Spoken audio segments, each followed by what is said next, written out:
Good morning to all of you.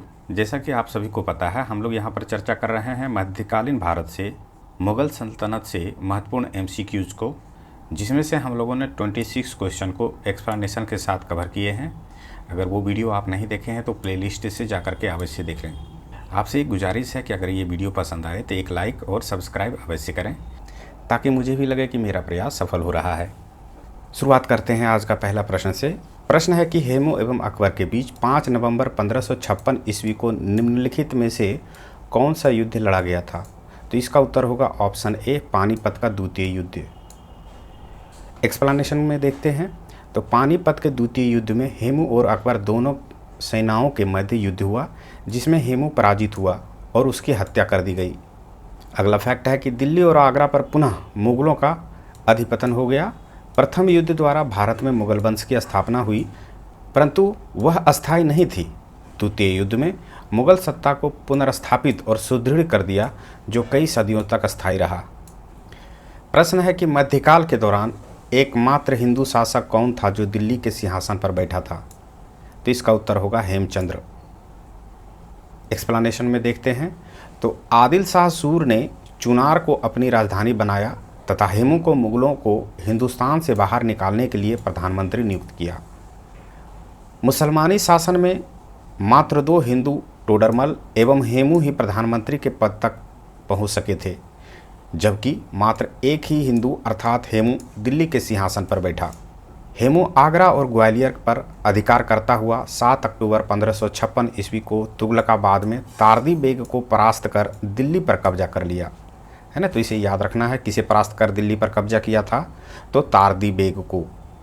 फिर है हेमू ने राजा विक्रमादित्य की उपाधि के साथ स्वतंत्र शासक बनने का सौभाग्य प्राप्त किया। उपाधि को ध्यान में रखना है, विक्रमादित्य की उपाधि इन्होंने धारण किया था। अगला फैक्ट है कि हेमू ने अपने स्वामी के लिए 24 लड़ाइयाँ लड़ी थी, जिसमें उसे 22 में सफलता मिली। तो इस प्रकार से हेमू से संबंधित महत्वपूर्ण फैक्ट था। अगला प्रश्न को देखते हैं। विचार कीजिए, बिल्कुल विचार करेंगे, उपर्युक्त में कौन सा खेल गुट से संबंधित सदस्य हैं? तो यहाँ पर ऑप्शन सी को सही माना गया है। अब है कि अतसाह खेल गुट क्या है? तो अतसाह खेल गुट इसे पर्दा शासन भी कहा जाता है। तो इसमें से पहला है, दूसरा है, तीसरा है और पांचवा है। पहला है, दूसरा है, तीसरा है और पांचवा है। एक्सप्लेनेशन में इस प्रश्न को देखते हैं। अतका खेल गुट यहाँ पर दिया गया है, इसे पर्दा शासन भी कहा जाता था। इस दल के प्रमुख सदस्य माहम अनगा, जीजी अनगा, अधम खां, मुनीम खां, सिहानुद्दीन अहमद खां था, है ना। प्रारंभ में अकबर हरम दल के प्रभाव में था। अकबर ने पावोस की परंपरा प्रारंभ की थी। अकबर ने जनता के लिए झरोखा दर्शन की शुरुआत की। ये भी इम्पोर्टेंट फैक्ट है, किसने झरोखा दर्शन की शुरुआत की? तो उत्तर होगा अकबर। फिर है अकबर के काल में किसानों को बीज, औजार, पशुओं आदि के लिए ऋण दिया जाता था, जिसे तकाबी कहा जाता था। तो ऐसे ऋण को क्या कहा जाता था? तकाबी। अगला महत्वपूर्ण प्रश्न है कि हल्दी घाटी का युद्ध 1 जून 1576 ईस्वी को महाराणा प्रताप एवं अकबर के बीच लड़ा गया था। नीचे दिए गए विकल्प का प्रयोग कर बताइए कि यह युद्ध किस पहाड़ी के निकट हुआ? तो इसका उत्तर होगा अरावली। एक्सप्लेनेशन में देखते हैं। अकबर ने मेवाड़ को पूर्ण रूप से जीतने के लिए अप्रैल 1576 ईस्वी में आमेर के राजा मान सिंह एवं आसफ खां के नेतृत्व में मुगल सेना को आक्रमण के लिए भेजा। दोनों सेनाओं के मध्य गोंगुड़ा के निकट अरावली पहाड़ी की हल्दी घाटी भरवा के मध्य युद्ध हुआ। इस युद्ध में राणा प्रताप पराजित हुआ। वह चेतक पर सवार होकर पहाड़ियों की ओर भागकर आश्रय लिया। यह अभियान मेवाड़ पर पूर्ण अधिकार के बिना ही समाप्त हो गया। अगला प्रश्न है, हल्दी घाटी युद्ध का नेतृत्व मुगल सेना की ओर से किसने किया था? तो इसका उत्तर होगा आसफ खां एवं मान सिंह। एक्सप्लेनेशन में देखते हैं तो हल्दी घाटी का युद्ध 18 जून 1576 ईस्वी को राणा प्रताप और मुगल सेना नायक मान सिंह एवं आसफ खां के मध्य लड़ा गया, जिसमें महाराणा प्रताप पराजित हुआ। तो याद रखना है, मुगल सेना की ओर से लड़ने वाले कौन थे? तो मान सिंह एवं आसफ खां, ये थे प्रमुख नेतृत्वकर्ता। अगला फैक्ट है कि यह अभियान मेवाड़ पर पूर्ण अधिकार के बिना ही समाप्त हो गया। तो याद रखना है, मेवाड़ पर अधिकार हो पाया था या नहीं? तो नहीं हो पाया था। फिर है 1599 ईस्वी में मान सिंह ने फिर मेवाड़ शासक अमर सिंह पर आक्रमण कर दिया। अमर सिंह के पराजय के बाद भी मेवाड़ अभियान अधूरा रहा। बाद में जहांगीर ने इसे पूरा किया। प्रश्न है, अधोलिखित में किस विद्वान ने अकबर के गुजरात अभियान को सबसे दूरगामी या तेज गति वाला अभियान बताया है? तो इसका उत्तर होगा स्मिथ।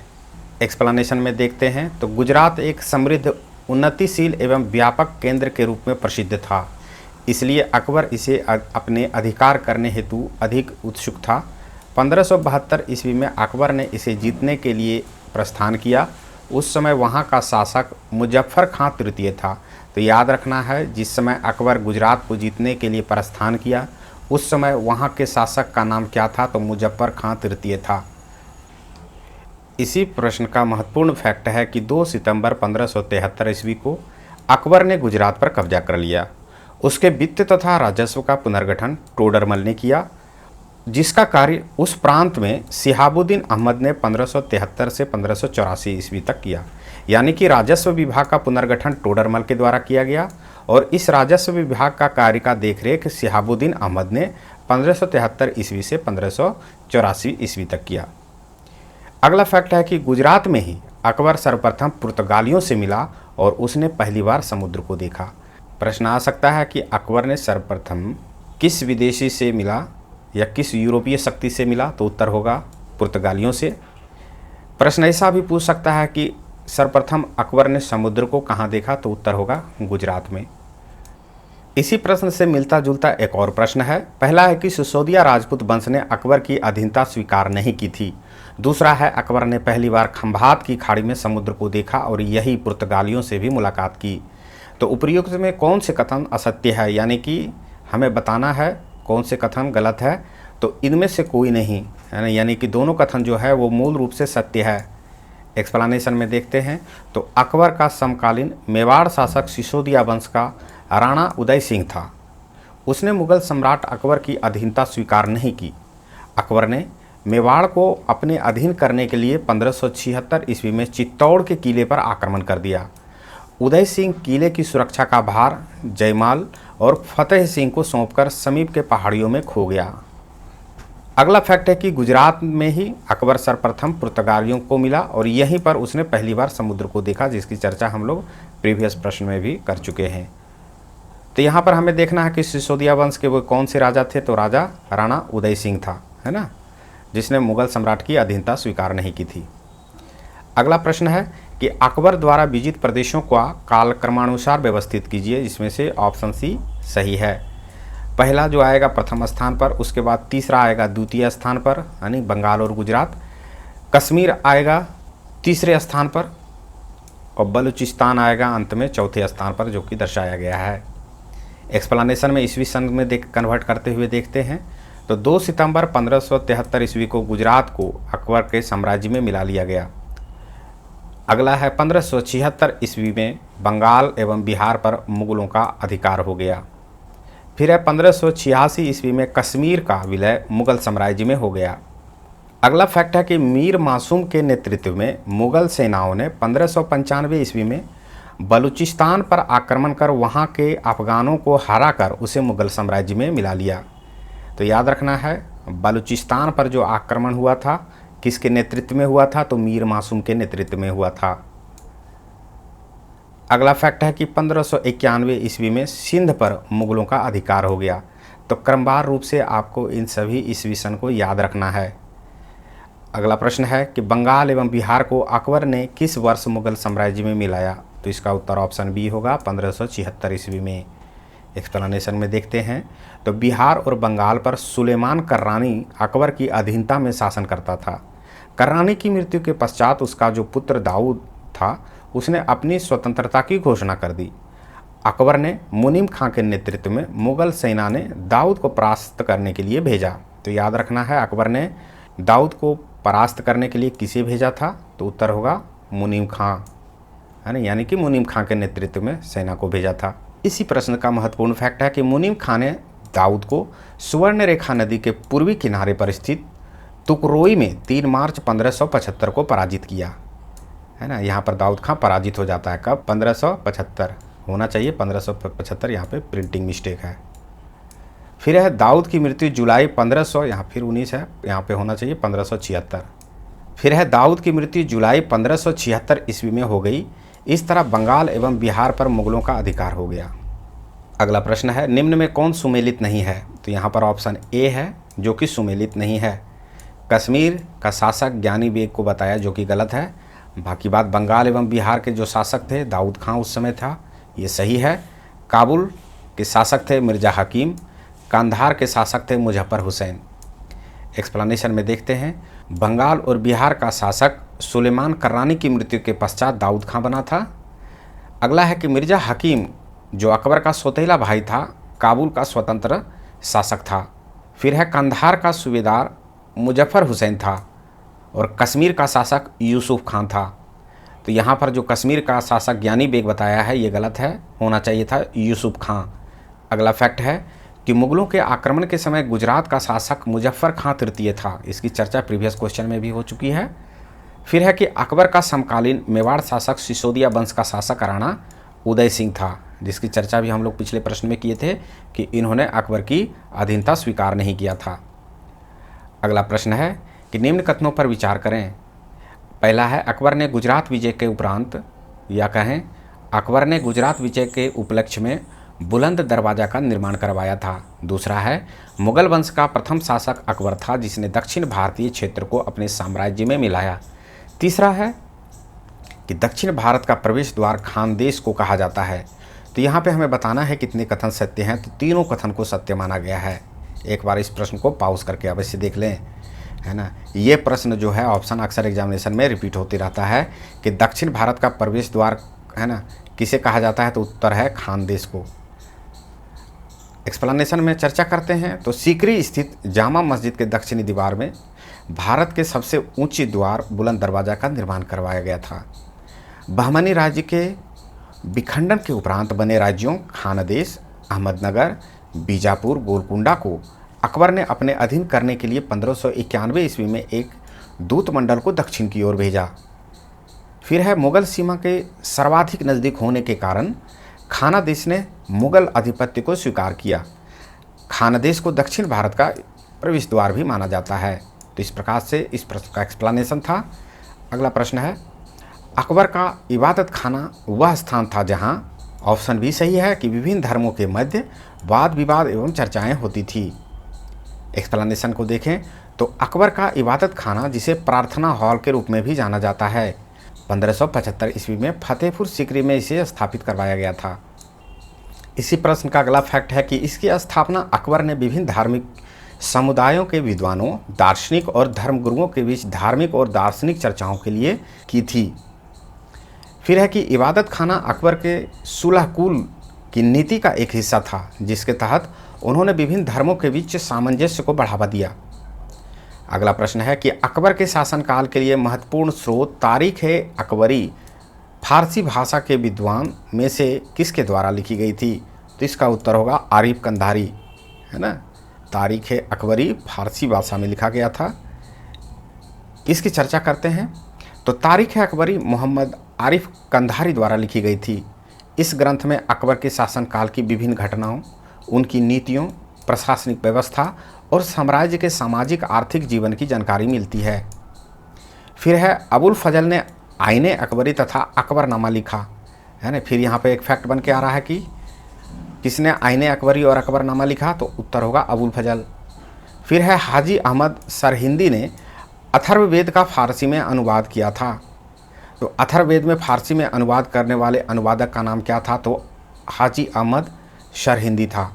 प्रश्न है कि अकबर के शासनकाल में अमल गुजार नामक अधिकारी का कार्य क्या था? तो उत्तर होगा ऑप्शन बी, भूमि राजस्व का मूल्यांकन और संग्रह करना। एक्सप्लेनेशन में देखते हैं।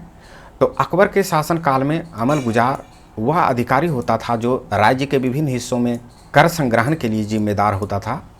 भूमि की माप और उनकी उर्वरकता का आकलन करके किसानों पर लगाए जाने वाले कर की उचित राशि भी निर्धारित करता था। अगला फैक्ट है कि दीवान ए खालसा क्या था? तो राज्य की भूमि की देखभाल करने वाला। दीवान ए जागीर था, जागीरों की निगरानी करने वाला। दीवान ए सादात था, धार्मिक मामलों का लेखा जोखा करने वाला विभाग। प्रश्न है मुगल सत्ता का पुनर्स्थापना किस युद्ध के बाद हुमायूं द्वारा की गई? तो उत्तर होगा सरहिंद का युद्ध। 1555 ईस्वी में सरहिंद के युद्ध में हुमायूं ने सिकंदर सूर को पराजित कर दिया और इस प्रकार अफगानों की सत्ता समाप्त हुई। जिस तरह पानीपत के प्रथम युद्ध में इब्राहिम की हार ने भारत में मुगल सत्ता को स्थापित किया था, ठीक उसी तरह सरहिंद के युद्ध में सिकंदर की हार ने भारत में मुगल सत्ता की पुनर्स्थापना की थी, है ना। तो याद रखना है, मुगल सत्ता की पुनर्स्थापना किस युद्ध के बाद हुआ था? तो सरहिंद के युद्ध के पश्चात। अगला महत्वपूर्ण फैक्ट है कि 1555 ईस्वी में हुमायूं ने विजेता के रूप में दिल्ली में प्रवेश किया। 15 साल के लंबे अंतराल के पश्चात वह एक बार पुनः दिल्ली की गद्दी पर बैठा। तो याद रखना है, दिल्ली की गद्दी पर हुमायूं कब बैठा? तो 1555 ईस्वी होगा। अगला प्रश्न है कि मुगल काल में शेर मंडल निम्नलिखित में किससे संबंधित था? ऑप्शन है हुमायूं का पुस्तकालय, हुमायूं का मकबरा। तो इसका उत्तर होगा हुमायूं का पुस्तकालय। शेरमंडल का नाम अक्सर इसके उपयोग और इसमें रखी गई खगोलीय पुस्तक और यंत्रों के कारण वेधशाला से जोड़ा जाता है ना। फिर है कि इतिहासकार के अनुसार शेरमंडल का उपयोग बाद में हुमायूं द्वारा एक पुस्तकालय के रूप में किया गया था। हुमायूं की मृत्यु इसी शेरमंडल में हुई थी जब वह पुस्तकालय की सीढ़ियों से गिर गए थे। तो इस प्रकार से इस प्रश्न का महत्वपूर्ण फैक्ट है। अगले प्रश्न की ओर चलते हैं। प्रश्न है कि निम्न तथ्यों में कौन एक तथ्य ऐसा है जो अकबर को राष्ट्रीय सम्राट के सिद्ध करने में सहायक नहीं है? तो इसका उत्तर ऑप्शन ए होगा, अकबर ने इस्लाम धर्म को त्याग दिया। एक्सप्लेनेशन में देखते हैं तो अकबर का शासनकाल 1556 से 1605 ईस्वी था। उन्होंने भारत में धार्मिक सहिष्णुता, सांस्कृतिक समन्वय और विभिन्न समुदाय के बीच एकता को बढ़ावा दिया था। अकबर ने केंद्रीकृत प्रशासनिक सिस्टम स्थापित किया था। अकबर ने एक नए धर्म दीन ए इलाही की स्थापना की जिसमें विभिन्न धर्मों के अच्छे पहलुओं को समाविष्ट किया था। यह उनके समग्र और सामंजस्यपूर्ण धार्मिक दृष्टिकोण को दर्शाता है। तो इस प्रकार से अकबर के बारे में यहाँ पर फैक्ट दिया गया था। इसे एक बार आप पॉज करके अवश्य देख लें। अगला प्रश्न है कि हल्दी घाटी युद्ध 1576 ईस्वी के पीछे अकबर का मुख्य उद्देश्य था। क्या उद्देश्य था? तो उसका उत्तर ऑप्शन सी है, राणा प्रताप को अपने अधीन लाना। एक्सप्लेनेशन में देखते हैं तो मेवाड़ के शासक महाराणा प्रताप ने मुगल साम्राज्य के सामने समर्पण नहीं किया था। अकबर ने मेवाड़ को अपने अधीन करने के लिए मान सिंह और आसफ खां को भेजा। 1576 ईस्वी में मुगल सेना और मेवाड़ सेना के मध्य गोगुंडा के निकट अरावली पहाड़ी की हल्दी घाटी शाखा के मध्य युद्ध हुआ। तो इस प्रकार से इस प्रश्न का एक्सप्लेनेशन है। अगले प्रश्न की ओर चलते हैं। प्रश्न है सुमेलित कीजिए। बिल्कुल सुमेलित करेंगे। तो इस प्रश्न का उत्तर ऑप्शन बी है। पहला जो है इबादत खाना की स्थापना कब किया गया था? तो इसका उत्तर होगा 1575। फिर है मजहर की घोषणा कब की गई थी? तो इसका उत्तर होगा 1579। फिर है नवराज उत्सव का पुनरुद्धार कब किया गया था? तो इसका उत्तर होगा 1580। फिर है इलाही संबत की स्थापना कब किया गया था? 1583 ईस्वी में। प्रश्न के एक्सप्लेनेशन को कवर करते हैं। एक्सप्लेनेशन में है कि अकबर की धार्मिक नीति के विकास का दूसरा आयाम 1575 ईस्वी में इबादत खान की स्थापना से प्रारंभ होता है। तो याद रखना है, ये धार्मिक नीति से संबंध है इबादत खान का। अकबर ने 1579 ईस्वी में अकबर ने मजहर नामक दस्तावेज जारी किया। मजहर जारी करने की प्रेरणा शेख मुबारक तथा उनके पुत्र फैजी और अबुल फजल ने दी थी। तो इसे याद रखना है, ये प्रेरणा उसे शेख मुबारक तथा उसके पुत्र फैजी और अबुल फजल ने दिया था। फिर है कि 1583 ईस्वी में अकबर ने एक नया कैलेंडर इलाही संबत शुरू किया। अकबर पर इस्लाम धर्म के बाद सबसे अधिक प्रभाव जो था वो हिंदू धर्म का था। फिर है अकबर ने नौरोज़ उत्सव का पुनरुद्धार 1580 ईस्वी में किया। नौरोज़ फारसी नववर्ष है जो ईरान कैलेंडर के पहले दिन को मनाया जाता है ना। तो इसे भी याद रखना है। नौरोज़ जो है वो किस प्रकार का उत्सव है? तो ये होगा फारसी नववर्ष में मनाए जाने वाला उत्सव है जो कि ईरान कैलेंडर के पहले दिन को मनाया जाता है। अगला प्रश्न है निम्नलिखित में कौन अकबर के दरबार से संबंधित था? तो इसका उत्तर ऑप्शन डी है 1, 2, 3। पहला है तानसेन, दूसरा है अबुल फजल और तीसरा है फैजी। तुलसीदास नहीं होगा, है ना। एक्सप्लेनेशन में देखते हैं तो अकबर के दरबार में कलाकारों का समूह था जिसे नवरत्न कहा जाता था। अकबर के नवरत्नों में तानसेन, बीरबल, टोडरमल, अबुल फजल, भगवान दास, मान सिंह, अब्दुल रहीम खान खाना, मुल्ला दो प्याजा, हकीम हुकाय और फैजी थे। इन नामों को एक बार आप अवश्य देख लें या यूँ कहें तो रट लें। फिर है कि तानसेन अकबर का सर्वश्रेष्ठ संगीतज्ञ थे। अकबर ने उन्हें रीवा से अपने दरबार में बुलाया था। अब्दुल रहीम खान खाना ने तुजुक ए बाबरी का फारसी भाषा में अनुवाद किया था। यहाँ पर याद रखें कि तुजुक ए बाबरी जो है उसके रचनाकार कौन है, तो उत्तर होगा अब्दुल रहीम खान खाना, है ना। उन्होंने किस भाषा में अनुवाद किया था, तो फारसी भाषा में। अगला प्रश्न है, निम्नलिखित में कौन सुमेलित नहीं है, तो इसका उत्तर 2 और 3 होगा जो सुमेलित नहीं है, यानी कि ये जो है ऑप्शन ये मूल रूप से गलत है। बाकी बात, इबादत खाना जो था धार्मिक सिद्धांतों पर विचार विमर्श करने के लिए था, बनाया गया था, ये मूल रूप से सही है। दीवाने आम अकबर का दरबार और दीवाने खास सामान्य प्रजा से मिलने का रूप, है ना। देखते हैं, इसका चर्चा करते हैं। तो इबादत खाना की स्थापना अकबर ने विभिन्न धार्मिक समुदायों के विद्वानों, दार्शनिकों और धर्मगुरुओं के बीच धार्मिक और दार्शनिक चर्चाओं के लिए की थी। फिर है दीवाने आम क्या था, तो मुगल साम्राज्य में इसका उपयोग सामान्य लोगों की सुनवाई और उनकी शिकायतों के निवारण के लिए किया जाता था। तो यहाँ पर होगा दीवाने आम का, है ना, सामान्य लोगों की शिकायतों को सुनने का कार्य। फिर है दीवाने खास क्या था, तो इसका अर्थ है विशेष दरबार। खास से साफ जाहिर हो रहा है कि विशेष लोगों के लिए था, जहाँ सम्राट अपने विशेष मंत्रियों, दूतों और मेहमानों के साथ महत्वपूर्ण राजनीतिक और प्रशासनिक मामलों की चर्चा करते थे, है ना। तो एक तरह से यहाँ पर देखें दीवाने आम जो होगा वो उल्टा यहाँ पर दे दिया है कि, है ना, ये सामान्य जनता के लिए होगा। और दीवाने खास जो होना चाहिए था वो अकबर का दरबार था, है ना, जिसमें मंत्री लोग बैठा करते थे और उनसे गुफ्तगू या फिर चर्चा वो करने का कार्य करते थे। तो इस प्रकार से इस प्रश्न का एक्सप्लेनेशन था। चलते हैं अगले प्रश्न की ओर। प्रश्न है कि कथन 1 तथा कथन 2, इन दोनों कथनों को सावधानीपूर्वक परीक्षण कीजिए और नीचे दिए गए कूट का प्रयोग कर सही उत्तर को चुनिए। कथन 1 है कि जहांगीर के राज्यकाल के दौरान मुगल चित्रकला अपने चरम पर पहुंची, परंतु मुगल चित्रकला की शुरुआत बाबर के समय ही पनपने लगा था। कथन 2 है कि औरंगजेब का राज दरबार मुगल चित्रकला शैली के कुछ सर्वाधिक ख्यात कलाकारों से अलंकृत था। तो हमें यहाँ बताना है कि कौन से कथन जो हैं वो कूट है वो सही है। तो यहाँ पर ऑप्शन सी को सही माना गया है। 1 सही है किंतु 2 गलत है ना। 1 सही है कि जहांगीर के राज्यकाल के दौरान मुगल चित्रकला अपने चरम पर पहुँच गई थी। किसके राज्यकाल के दौरान, तो जहांगीर।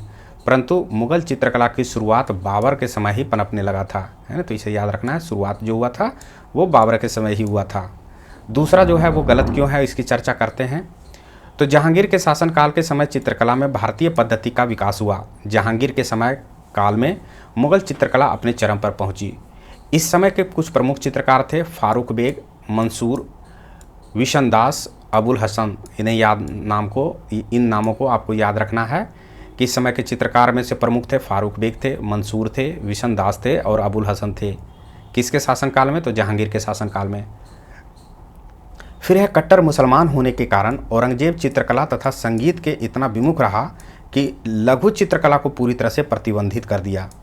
ये किसके बारे में बोला जा रहा है, तो औरंगजेब के बारे में। तो यहाँ पर जो ऑप्शन दिया गया है औरंगजेब के बारे में पॉजिटिव रूप से, है ना, आर्ट एंड कल्चर के बारे में, है ना, जो सही नहीं होगा।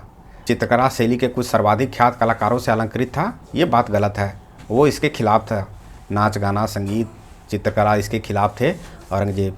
अगला महत्वपूर्ण प्रश्न है कि मुगल भारत के संदर्भ में जागीरदार और जमींदार के बीच क्या अंतर है।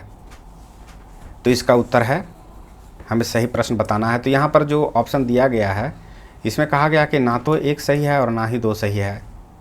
तो एक्सप्लेनेशन में देखते हैं कि क्या है मूल बात। तो मनसबदार को नगद व जागीर दोनों रूप में वेतन दिया जाता था। किसे दिया जाता था, मनसबदार को। जब मनसबदार को जागीर दी जाती थी तो उन्हें जागीरदार कहा जाता था। ऐसा कहा जा सकता है कि सभी जागीरदार मनसबदार थे, किंतु सभी मनसबदार जागीरदार नहीं, क्योंकि ऐसा भी हो सकता है कि सभी मनसबदार को जागीर नहीं मिलता हो, इस कारण से सभी मनसबदार जागीर नहीं थे। फिर है कि जागीरदारों को पुलिस दायित्वों के एवज में भूमि आवंटन के अधिकार प्राप्त थे, जो इसके सेवा काल तक ही रहते थे। अगला फैक्ट है कि जमींदार अपनी जमीन के मालिक होते थे, जिनका कार्य प्रभाव क्षेत्र से भू राजस्व संग्रह कर राज्य को देना होता था। इसके बदले में उन्हें वित्तीय मुआवजा मिलता था।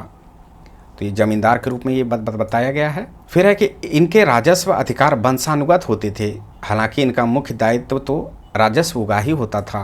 किसे बताया गया है, तो जमींदार के बारे में बोला गया है कि इनके राजस्व अधिकार वंशानुगत होते थे, हालांकि इनका मुख्य दायित्व राजस्व का ही होता था। तो इस प्रकार से जागीरदार और जमींदार के रूप में यहाँ पर चर्चा किया गया है। ऑप्शन में क्या कहा गया था कि जागीरदारों के पास न्यायिक और पुलिस दायित्व के एवज में भूमि आवंटन का अधिकार होता था, जबकि जमींदारों के पास राजस्व अधिकार होते थे तथा उस पर राजस्व उगाही को छोड़कर कोई दायित्व पूरा करने की बाध्यता नहीं होती थी। दूसरा है जागीरदारों के लिए किए गए भूमि आवंटन वंशानुगत होते थे। तो यहाँ पर जागीरदारों का जो है कि भूमि आवंटन वंशानुगत नहीं होते थे, इस कारण से ये ऑप्शन गलत है। और जमींदारों के राजस्व अधिकार वंशानुगत नहीं होते थे, यहाँ पर उल्टा का दिया है, इस कारण से ये ऑप्शन गलत है ना। जमींदारों का राजस्व अधिकार जो है ये वंशानुगत होते थे, यहाँ पर दिया गया है वंशानुगत नहीं होते थे। तो इस प्रकार से हम लोगों ने महत्वपूर्ण MCQs की चर्चा किया, साथ ही साथ इसके एक्सप्लेनेशन को विस्तृत रूप से अध्ययन किया। एक बार पुनः आपसे गुजारिश है कि वीडियो पसंद आए तो कृपया लाइक करें, सब्सक्राइब नहीं किए हैं तो सब्सक्राइब अवश्य करें। मिलते हैं नेक्स्ट क्लास में रिमेनिंग MCQs के साथ। धन्यवाद।